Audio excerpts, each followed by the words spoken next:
ada seorang kiai dari Banten, namanya Kiai Imaduddin Utsman. Beliau melakukan penelitian dengan DNA, dengan literatur lama. Ternyata kesimpulan dia bukan saya ini, kesimpulan dia bahwa nasab Ba'alawi yang menurunkan Habib-Habib di Nusantara ini putus.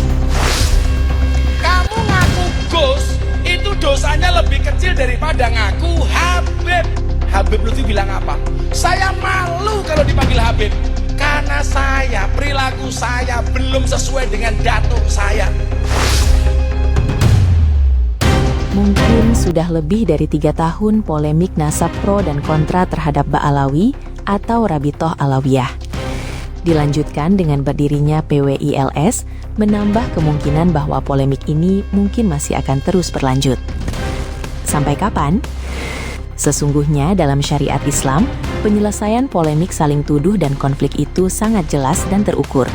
Yaitu, pertama bisa lewat akad suluh, perjanjian damai, non-pengadilan. Yang kedua, diputuskan lewat pengadilan. Tidak ada yang lain. Demikian Zahrawardi dalam NU Online. Apakah polemik ini bisa berakhir? Lanjutnya, polemik nasab Ba'alawi dan efek negatifnya sampai hari kiamat pun tidak akan selesai bila tidak ada kehadiran pemerintah dalam memutuskannya. Kalau pemerintah yang turun tangan, maka pertanyaannya, instrumen apa yang digunakan? Kalau lewat pengadilan, pengadilan apa yang berhak mengadili? Zahrawardi menulis, menurut pengakuan yang kontra, penolakan ini bermula dari banyaknya oknum Ba'alawi yang dianggap keterlaluan dalam memposisikan dia sebagai orang yang harus paling dihormati, melebihi siapapun warga pribumi. Tidak cukup sampai di situ, tulisnya, hal ini diperparah dengan kelakuan beberapa oknum yang bertindak semau gue karena mengandalkan dan membanggakan nasabnya, yang ternyata belakangan banyak yang meragukannya, setelah ada beberapa orang yang meneliti keabsahan nasabnya. Gebiah uyah ora karu-karuan. Peristiwa yang sangat merugikan anak bangsa, misalnya saat Ormas Perwakilan Perjuangan Wali Songo Indonesia, Laskar Sabilillah dan Front Persaudaraan Islam, terlibat bentrok dalam pengajian Habib Rizik Syihab di Desa Pegundan, Kecamatan Petarukan, Kabupaten Pemalang. Pemerintah pernah turun tangan dalam kasus Basuki Cahayapurnama. Mantan Gubernur DKI Jakarta Basuki Cahayapurnama atau Ahok pernah diadili di Pengadilan Negeri Jakarta Utara Selasa, 13 Desember 2016 dalam kasus dugaan penistaan agama saat menyitir surat Al-Maidah ayat 51. Pemerintah juga turun tangan dalam Suginur Raharja alias Gus Nur yang pernah diproses hukum dalam kasus dugaan ujaran kebencian dan penghinaan terhadap Nahdlatul Ulama (NU) pada Oktober 2020. Pemerintah juga melakukan pembubaran Ormas FPI, Front Pembela Islam, lewat keputusan nomor 220-4780 tahun 2020 bersama Menteri Dalam Negeri RI, Menteri Hukum dan HAM RI, Jaksa Agung RI, Kapolri, dan Kepala Badan Nasional Penanggulangan Terorisme. Bahkan dalam contoh terkini, polemik tuduhan ijazah palsu mantan Presiden Joko Widodo. Kasus hukum ini sudah terjadi berkali-kali dengan varian kasus yang mengiringinya, misal pencemaran nama baik, penghasutan, berita bohong, dan lain-lain. Zahrawardi menulis, banyak yang bertanya kenapa MUI yang selama ini selalu reaktif dengan masalah-masalah sosial keagamaan tidak mengeluarkan fatwa.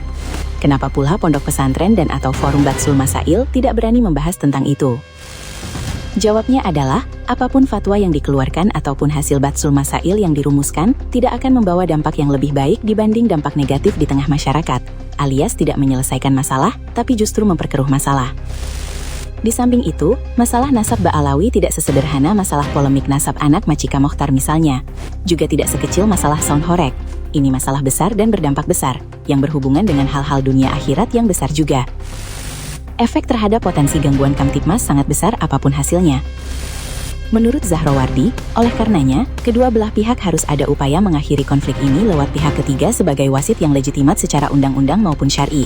Dan itu adalah ulil amri, pemerintah.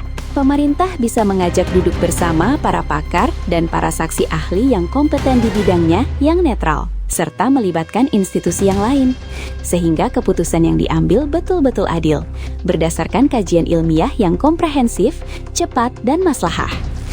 Inilah salah satu kewajiban pemerintah dalam bidang keamanan, politik, dan hukum. Zahrawardi melanjutkan, bila pemerintah sudah mengambil peran untuk menyelesaikan masalah ini, pro kontra ini akan berakhir, atau paling tidak sangat mengurangi konflik dan gejolak di tengah-tengah masyarakat yang semakin mengkhawatirkan.